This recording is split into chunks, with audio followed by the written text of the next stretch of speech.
Ladies and gentlemen, the President of the United States.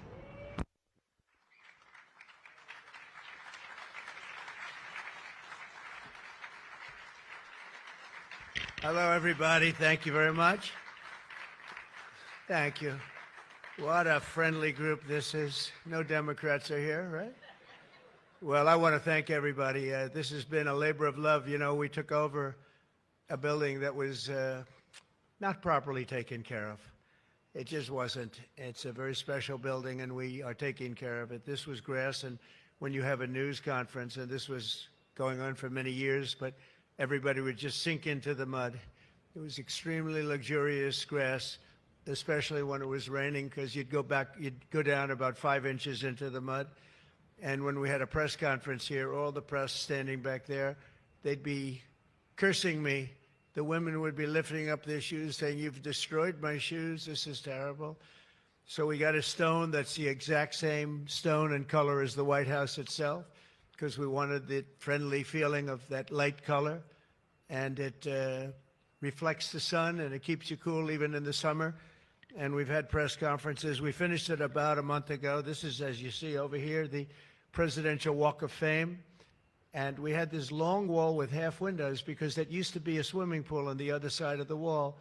That was the swimming pool where Jackie would say, "I hear women inside." Are women inside? Quite a famous, I'm not saying anything, this was a part of a movie. And the Secret Service said, "No, ma'am, there's no women inside, ma'am. I'm sorry, ma'am, you're going to have to move along. But I hear women inside." "No, ma'am, you'll have to move along, ma'am." So that was the famous swimming pool. Now it's even worse. It's for the media. They covered the pool up. They covered the pool up, and now it's for the media. And I think we have a small representative group. I don't think they allowed the rest of them. I can't believe it. What happened? They're all on the other side of the wall. Can you believe it? Because this is supposed to be sort of a private event. And there is no such thing in politics as a private event. Lindsey, you learned that a long time ago, right? The great Lindsey Graham, doing fantastic. You're up 34 points, Lindsey. That's not bad, I'll tell you. It's not bad. So we did the Presidential Walk of Fame from the great George Washington all the way to, well, I think we have to rate him above me. So less than great, less than George. Somebody went up there, they say, "You're the third best president in the United States." This was on television, third best. And they said, "Who are the first two?" "George Washington and Abraham Lincoln." And I got extremely angry at this man. You know, you can't. It's going to be tough to beat, Mr. Senator. It's going to be, John. It's going to be very tough to beat Washington and Lincoln, but we're going to give it a try, right? Hey, they didn't put out 8 wars, 9 coming. All right, we put out 8 wars, and the 9th is coming. Believe it or not.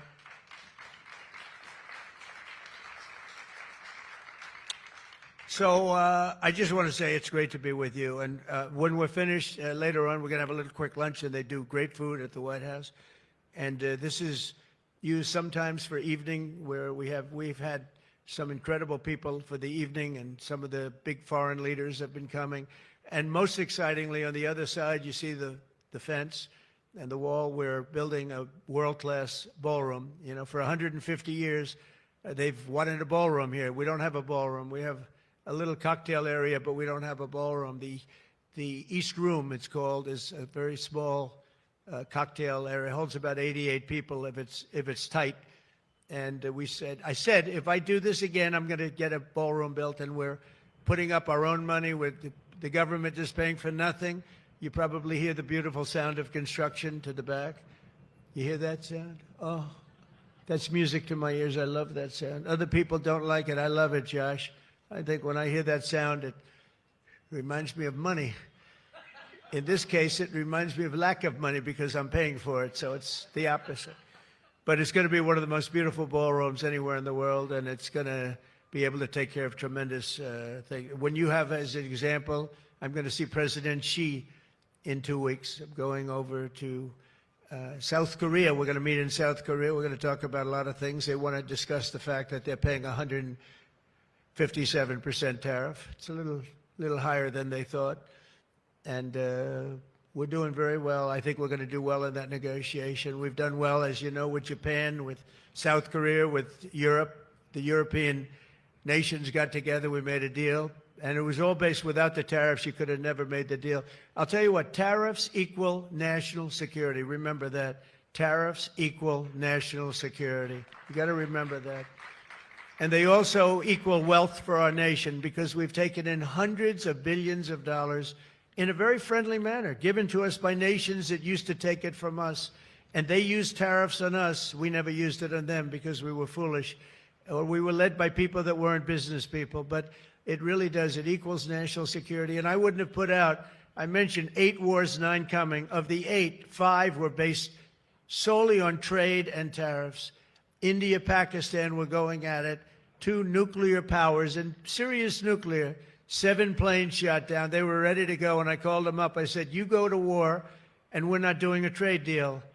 And they said, well, what does one thing have to do with the other? I said, it has a lot. You're nuclear powers, and if you do it, we're not doing a trade deal.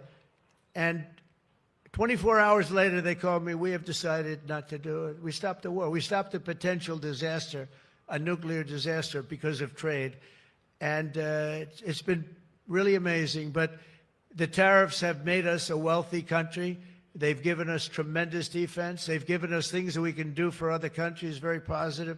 But again, really, it's national security, it's national defense, and they are so important. And it's incredible that presidents, for the most part, didn't know how to use them, when to use them. If you go back, you'll see some of the presidents that were the most successful were believers in tariffs. And I even see foreign countries now that we are doing very well with taking ads. Don't go with tariffs. They're taking ads. I saw an ad last night from Canada. If I was Canada, I'd take that same ad also. But they're actually on television taking ads. But I do believe that everybody's too smart for that. We have a very, very big and important case coming up. We should win the case based on the legal merit. We should also win the case based on all of the things I just said. But we're a wealthy country again. Last week, as you know, they found $31 billion. They came to see me, sir, we found $31 billion. They said, we don't know why. I said, was this a good find or a bad find? It was a good find. It was a plus 31. We're used to finding negative 31s, right, for the last 30 years. I said, check the tariff shelf. Well, those tariffs haven't kicked in. Yes, they did. They kicked in 2 months ago. Check it. He comes back 2 hours later. Sir, you were right. We have an additional $31 billion, billion, not million, Lindsay, billion, that we just found from tariffs. They kicked in earlier than we thought. You were right. We're a wealthy nation again, and we're a nation that can be secure. We're a nation that can start paying down our debt. And with tariffs, we're the wealthiest nation ever in the history of the world. Without them, we've got to slog. We've got to slog. But remember this, other nations, including China, Japan, European nations, they used tariffs against us for many years. That's why we owe $37 trillion. That's why. But they used tariffs very successfully against us, and we had presidents that never fought it. But now you have a president that does fight it. So I just want to welcome you to the incredible Rose Garden. It's just an incredible place. It was done, we did it, brought it back to health. It was in very bad shape, actually, and we brought it back to health. First Lady Melania did a fantastic job on it, the surrounds and everything. It's all brand new wiring. You know, underneath there's a lot of wire, a lot of things. Everything brand new, everything beautiful. The only thing we did is we had to get a hard surface here because nobody could use it because of the grass. So I just want to welcome you, and I hope you're going to be here a lot. We're going to use it for meetings. We're going to use it for press conferences. Now we can use it. It was unusable before, and now we can use it. But everything that you see was redone. All of this was redone, and the whole White House is being redone. Some of you came through what they call the Rose Hall. They call it different names, but you probably noticed, I don't know if you came through this door. Did you notice the white marble floor that was put there? That was made out of Home Depot tiles, about 1 foot by 1 foot. They were all broken, about 30 years old. And I replaced it with book-matched marble, paid for by your friend, President Trump. It's like, It's amazing how people like it when you say you paid for it. When I say I paid for it, they say, oh, I love it. But they did a beautiful job. They're great talents. They're very talented marble people I have. And they replaced it with beautiful Paradiso marble and statuary marble. And it's really, really beautiful. I want to thank the outstanding leadership team, and you really do have that. Majority Leader John Thune, who's been my friend. He really, really has done an amazing job. Thank you, John. Thank you. Done an amazing job. I didn't get to know John as well in the first term, and I've gotten to know him very well over the last 9 months, John, and you're doing a fantastic job. Thank you very much. Really great. Majority Whip John Barrasso, who's an outstanding man. Thank you, John. Thank you. Great guy, too. Conference Chair Tom Cotton. He loves that military. He loves the, he loves the military. Policy Committee Chair Shelley Moore Capito. Shelley, thank you very much, Shelley. Vice Chair James Langford. Very good. James, thank you. And you know, we have everybody but one person here. You know, everybody showed up. I figured you'd have like, I'd say 40 would have been a good number, right? We have everybody. We're just missing one person. You'll never guess who that is. Let me give you, he automatically votes no on everything. He thinks it's good politics. It's really not good politics. He's an automatic no. But I don't know. Look, if he wanted to come, I'd probably let him come, right? I'd let him come. Begrudgingly, but would let him come. And National Republican Senatorial Committee Chair, an unbelievable guy, Tim Scott. You know, Tim, I shouldn't say it because it's so, I don't know if it's good or bad. But Tim ran, and he was very effective and very good. But he was on the debate stage and everything else, he was good just because he's good. But he wasn't as good as they thought he was. And when he got out of the race, he endorsed me almost immediately. And I used him as a surrogate. And I wasn't sure if I should because, you know, sometimes I want a total lunatic to get up and fight for me. And Tim is a really good person.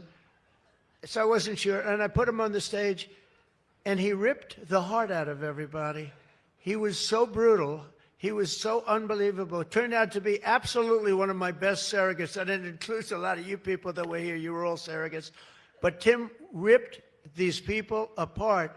And after watching 2 or 3 times, then I wanted him all the time, right, Susie? I said, I want Tim Scott, get up there. But he was so good. And I said to him, Tim, when you fought for yourself, you were much different. When you fought for me, you were a tiger. You were like unstoppable. You were, really was. You all saw that. What's the difference? He said, I've never liked selling myself, and I love selling somebody that I really do believe in. I really believe in you, and I just felt that way. And it was so nice the way he expressed it. And I want to tell you, you are a champion. You are a winner, and congratulations. Thank you very much.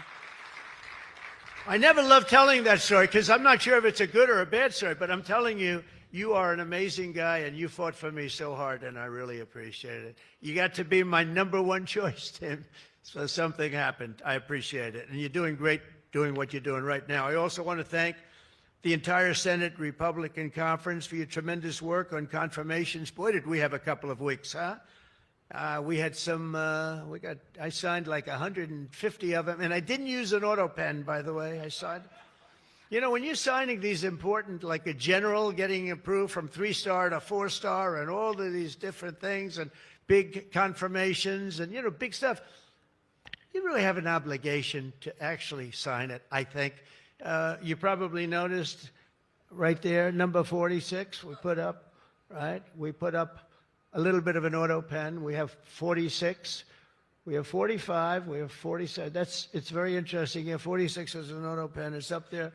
It stays up there. People like it. It's probably going to stay up there for a long time. It's true. And I know you're looking into that.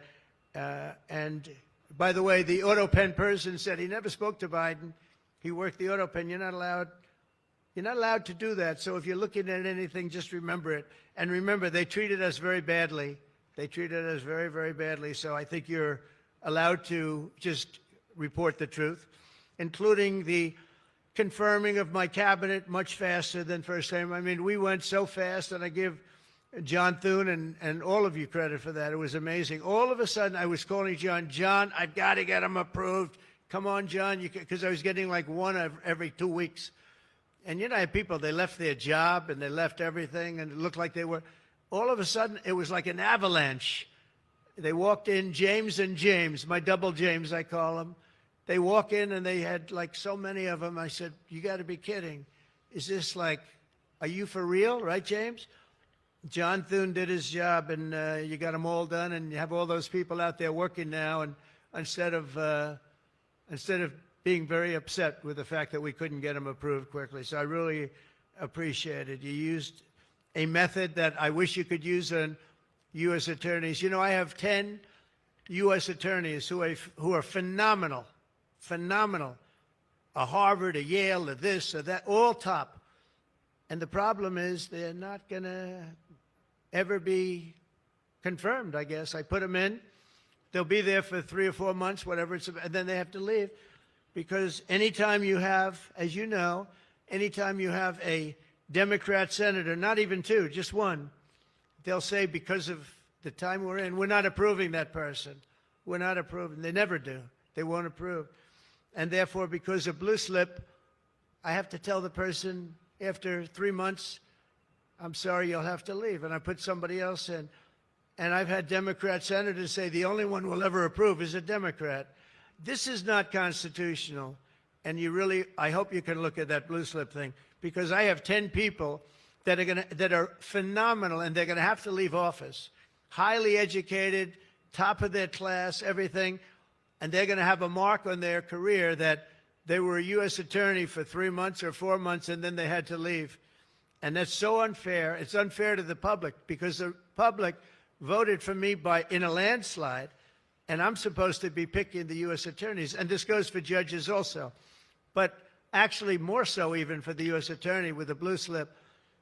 So I have these phenomenal people, many of them young, but truly fantastic people, and they're wondering what's going to happen in another 3, 4, 5 weeks. They're going to have to leave office. I think it's a shame, and I hope you can do something about it, because I'd like to tell those people, we put you there, and you're not going to have on your resume for the rest of your life, you were there for 4 weeks or 6 weeks, and you left like you got canned.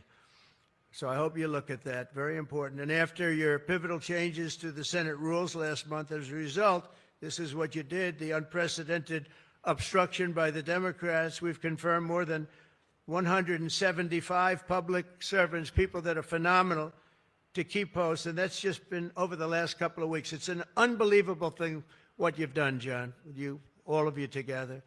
So working closely with me, House majority, the Republican Senate also gave us the largest working class tax cut in American history. And you passed the Laken Riley Act to throw illegal alien criminals out of our country. You passed the Genius Act and the Take It Down Act with the support of our wonderful First Lady. By the way, she got actual support from the other side. It was bipartisan. I think Rand didn't vote for it again, but I think it was only Rand. You had bipartisan support other than maybe Rand. But another one I'm going to ask you to vote for, and it's in the House now, and I hear it's doing well in the House, James. It's Kate's Law. A young lady named Kate Steinle, I remember it so well, probably 8 or 10 years ago now in San Francisco. She was holding hands with her father on the San Francisco pier, looking out into the water. It's beautiful, everything was beautiful, but the person wasn't beautiful that did this. And this was an illegal alien that came into our country 5 times, was thrown out 4 or 5 times, they don't even know, but a lot, and came back and shot her through the head. And she went down and she looked at her father, Daddy, Daddy, something happened, and she immediately passed away in his arm. And I mean, you can imagine, it was so sad, such a beautiful, beautiful, beautiful person. Father was destroyed, virtually destroyed. And they passed they wanted to pass what they call Kate's Law, and it's now again in Congress, and I hear we're going to get it passed in Congress, and when it gets up to the Senate, I hope you guys can pass it. And basically, very simply, it says that if you're an illegal alien and you come in and you get thrown out, if you come back and get caught, you have to spend 10 years in jail. Very simple. Very simple. If they would have had that, Kate Steinle would be alive today. That was a big event at the time. If you remember Bill O'Reilly, for those of you that like Bill, I think I like Bill, but he was the one, he devoted his life to that law, trying to get it passed. I think it's time that we pass it so that if you get taken out of the country and you come back illegally, knowing that this law is in existence, you go to jail for a 10-year period, and it's going to keep the repeat offenders from coming in. It's going to really keep them from coming in. Senate Republicans have already voted 11 times to get our government back and open for business. We have record business.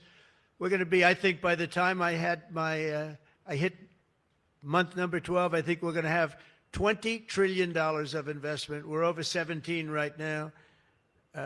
As an example, President Biden had less than $1 trillion for 4 years. We're going to have $20 trillion in less than 12 months, and we're over 17 trillion right now. So it's the largest amount in our country by far, by many times. That's in our country. But here's the one. It's the largest amount in the history of the world. There's never been a country that's had anywhere near 17, or it will be 20, and it's going up fast. A lot of it's because of tariffs, because they're coming in because they don't want to pay tariffs. In other words, they make their product in a certain country, and they used to just send it in here, and there was no charge, absolutely. Now, if they have to pay a 20%, 30%, 50%, 100%, or 2% tariff, they say, well, it's better if I build my plant in the United States. It always amazed me I did this first term. We had the greatest economy in the history of our country in first term. We had COVID, and we did a good job with that. That was a curse for every country in the world. It was terrible. But we had the greatest economy we ever had. But if you remember, I started the tariffs, but I held it off because it wouldn't have exactly been good at the time to tell France, you know what they were going through, you know what Spain was going through and Italy was going through, that, by the way, we're going to charge you tariffs. But I had started the process. We were going, the country was doing good. And I took in hundreds of billions of dollars from China. I put the full tariffs on China. Biden left the tariffs because he couldn't. It was too much money, but they gave so many exceptions that they were essentially meaningless. In other words, here's the tariffs, but you don't have to pay if you look at somebody the wrong way. You don't have to pay. So they didn't pay very much. But with me, they were paying hundreds of billions of dollars. And again, I have a great relationship with President Xi. I expect to be able to make a good deal with him, and I want him to make a good deal for China, but it's got to be fair. For years, they were making $500, $600, $700 billion. $700 billion, and we'd be making nothing. It was a one-sided, honestly, we built their military. We built China's military with the money that we lost for so many years getting ripped off. So now we're going to have a fair deal, and I think we're going to have a very successful meeting. Certainly, there are a lot of people that are waiting for it. Maybe it won't happen. Maybe it won't happen. Things can happen where, for instance, maybe somebody will say, I don't want to meet, it's too nasty. But it's really not nasty, it's just business, and we're going to do a good job representing you people and representing the people of our country.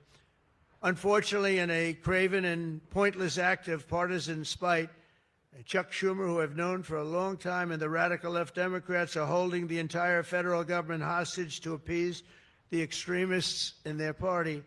And they are extreme. I mean, I've never seen anything like it.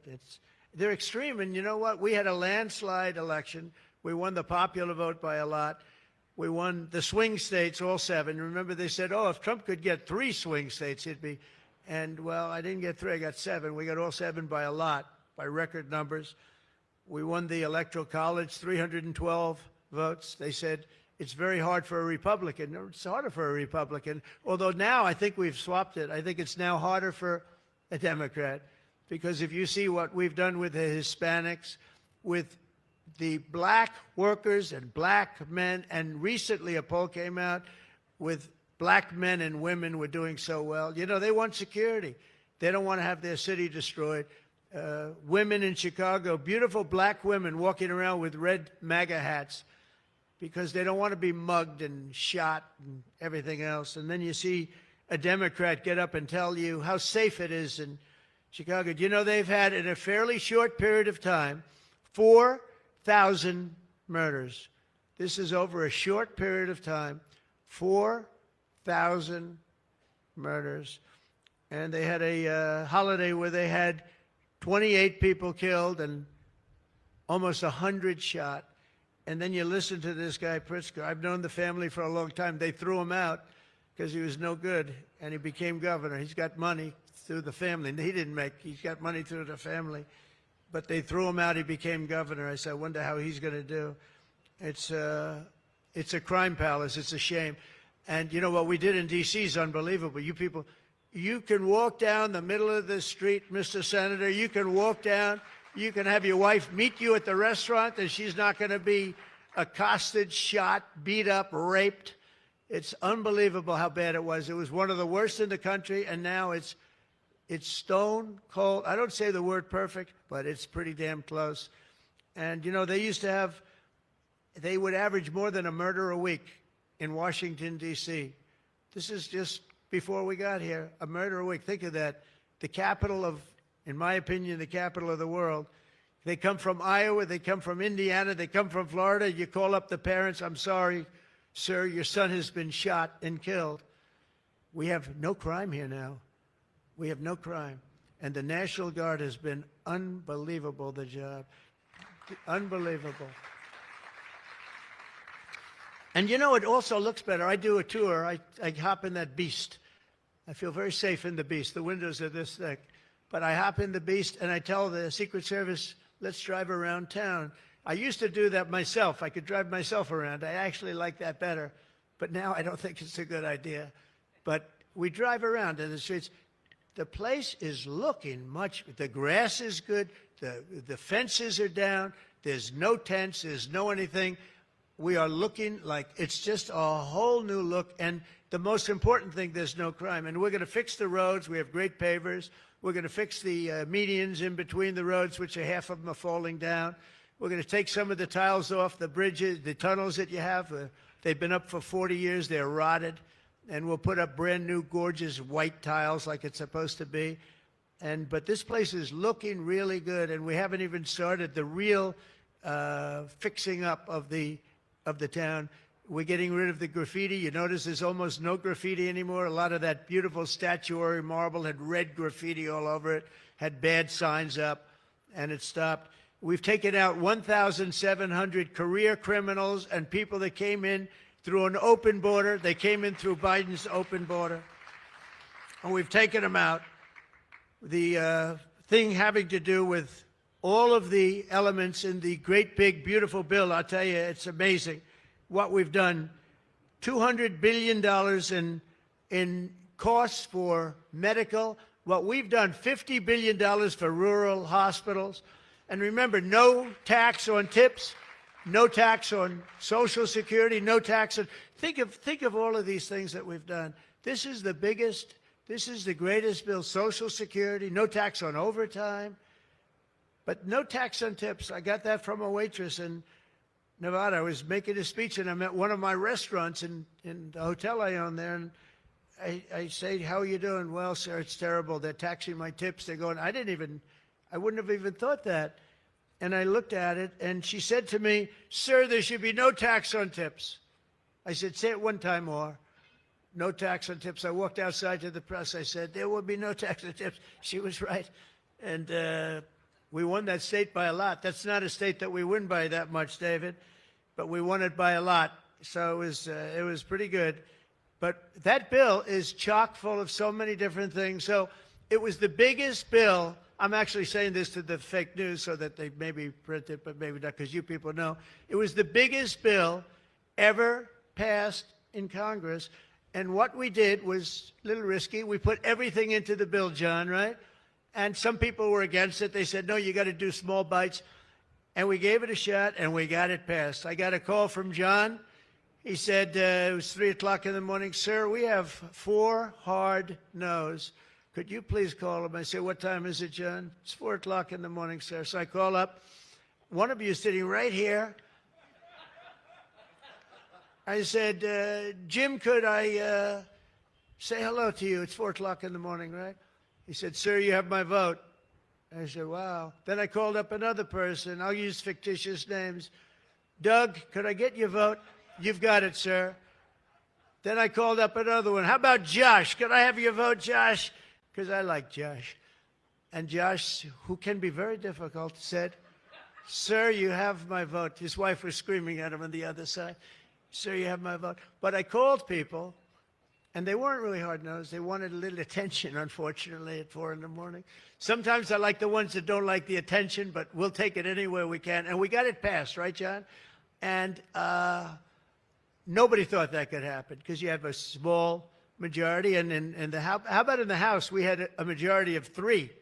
We actually went down after that for a period of about 2 months. We went down to a majority in the House of 1. And I kept saying, you know, because I'll tell you, Mike Johnson's great. The team, these 2 teams, did you ever see 2 people more different? One's tall, one's slightly less tall. We want to be polite.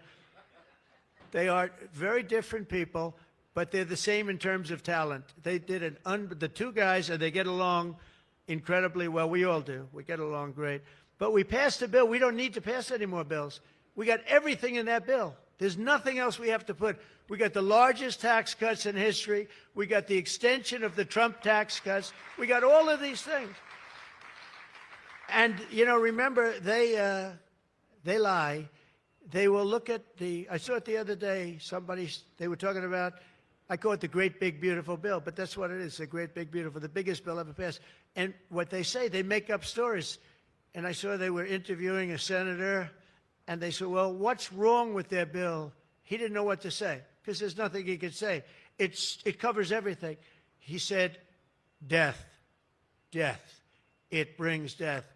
Now, if I'm a regular person and I hear that, I say, oh, that's terrible. But it's just the opposite. It brings life. It brings Medicaid, Medicare, Social Security. It secures all those things. And they just are so bad. You know, they said death. It was like death. And there's nothing about death. Theirs is death because they're going to lose Medicaid. They're going to lose Social Security.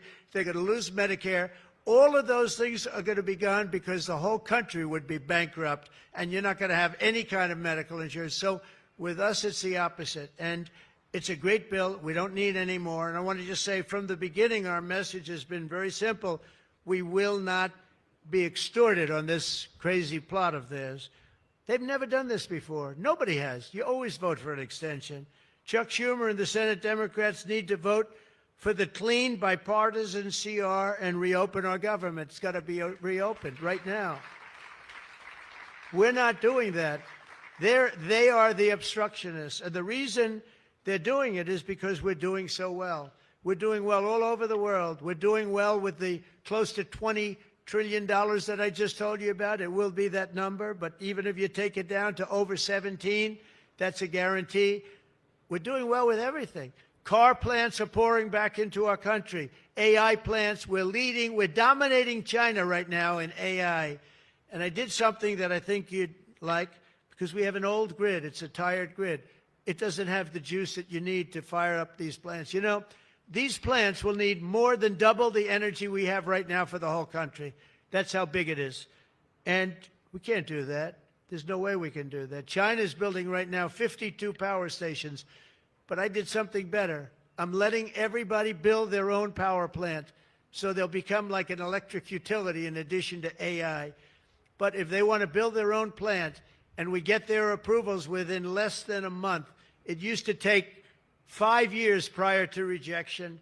Sometimes a guy in Louisiana, they had one that took 12 years and then they got rejected. I got it approved in 2 weeks when I got into office. That was the first term. And the plant is up now, and it's been a great thing for the state. I did it twice, actually. I got 2 of them that were dead after 12 years, and I got them approved, both of them in less than a week.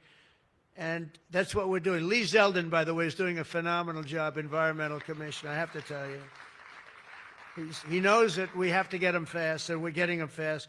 So we're leading China in the AI race by a lot. Under Biden, Democrats voted 13 times for continuing resolutions to keep the government open. And all we want is simply to ask them to do it once again. They always voted for it. They never voted against it. Nobody votes against it. But they do that, and they do. It's partially my fault. I mean, I'm watching you, and I'm looking at all these great faces that I've seen, really great people. I think with few exceptions, a couple of you I don't like that much, but with few exceptions, great people. And you look at what they do, and you look at the game they play, and it's a horrible game. And, you know, we have the hottest country ever. This is the hottest country anywhere in the world. And I say this, I'm sure you've heard me say it, but I was over in the Middle East, and the King of Saudi Arabia and others also said essentially the same thing. They said, you know, President, a year and a half ago, your country was dead. We never thought we'd see this. And right now, you have the hottest country anywhere in the world. We do. We have the hottest country anywhere in the world, which tells you about leadership, and that includes your leadership. So as you know, my door is always open to anyone. It's not like that AOC. How about her, where she said, she's talking about having rebellions and everything. She said, well, my door is always open. But she's not the leader.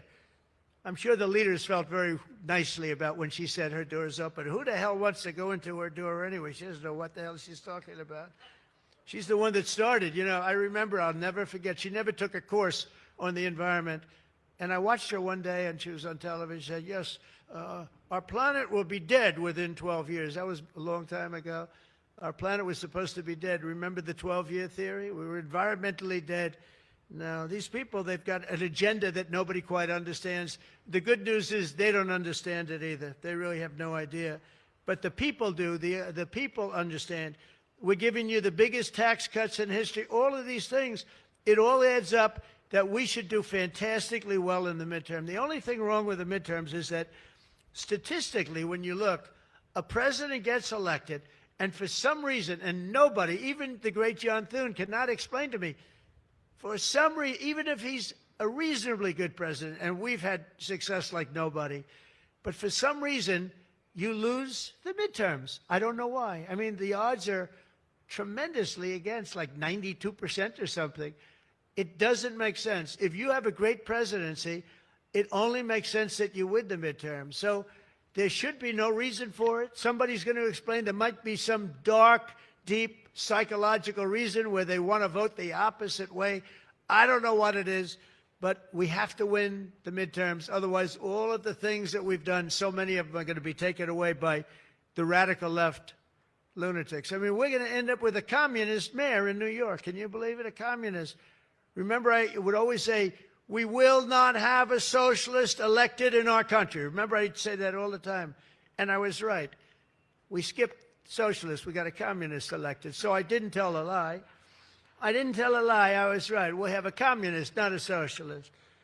But we've already seen the impacts of the dangerous game that they're playing. Democrats are causing delays in our air traffic control system. So important. We wouldn't have had, you know, there's Pete Buttigieg. He spent billions of dollars on fixing the air traffic control that used copper wire going into glass wire. Any union electrician here or any non-union electrician would say you can't hook copper into glass. It doesn't work. They spent billions of dollars. They turned on the system, and it was stone cold blank. We're getting a brand new system. We have bids out now. We have 3 great companies bidding. And I want one bid. Sean Duffy's doing terrifically. I want one bid. I want just bid, and they're responsible for everything. Not where they had like 1,000 contractors. Every contractor, they're all running around.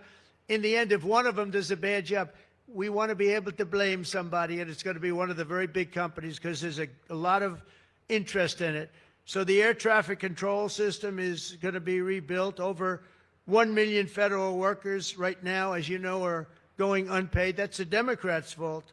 And children, tourists, unable to visit the museums in Washington, D.C., that we now have beautiful, safe streets, but we don't have the museums open. We should probably just open them.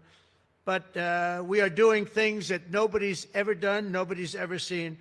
So all of this and the pain that the Democrats have caused during this reckless and completely unnecessary affair, and you could call it the Schumer shutdown or the Democrat shutdown, you can call it whatever you want. And I will say this, that we have Darth Vader. You know Darth Vader, right?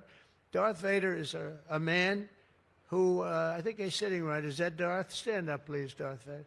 Stand up. Does everybody know? They call him Darth Vader. I call him a fine man.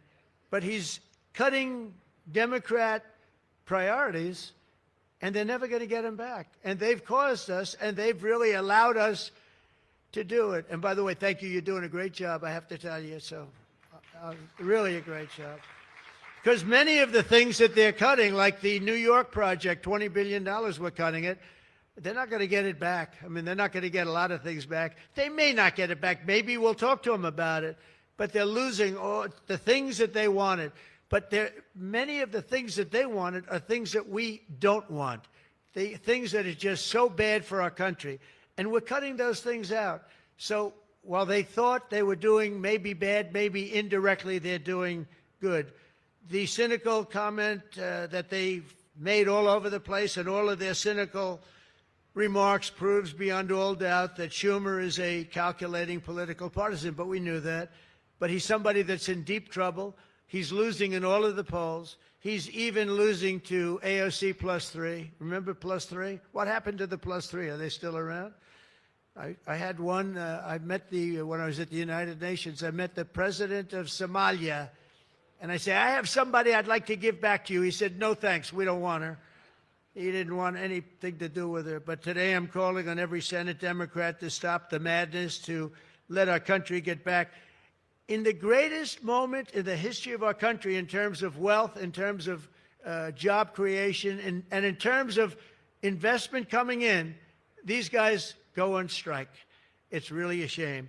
So I'm asking them to be smart. It's not working. They're getting killed in the polls. The public understands what they're doing. They're doing the wrong thing. And with that, I just want to say welcome to the White House. When we're finished, they do a great job. When they're finished, we're going to all come in. It'll be a little crowded, but that's okay. Into the Oval Office, we'll talk a little bit, a couple of minutes. Got some interesting things. And I think I'd like to have, if I could, John come up and say a few words, and we can close it out. And by the way, this is an open mic. It's open to the world. I think they can hear me out on the street. If anybody wants to come up and say after John, say it. We're all friends, and you can speak your heart out. But we've got to get our government open, and the Democrats are trying to keep it closed. Thank you. John, please. Thank you, man. Thank you, sir. Well, Mr. President, thank you for having us. This is the 4th week of the Democrat shutdown, but we are all here today because your Republican team in the Senate is unified. This is now the longest full shutdown in history, but everybody here has voted now 11 different times to open up the government, and we are going to keep voting to open up the government, and eventually the Democrats, hopefully sooner or later, are going to come around. But Mr. President, your agenda is the right one for this country. This is your team. We are your partners in achieving and implementing the agenda that you campaigned on and the American people voted for.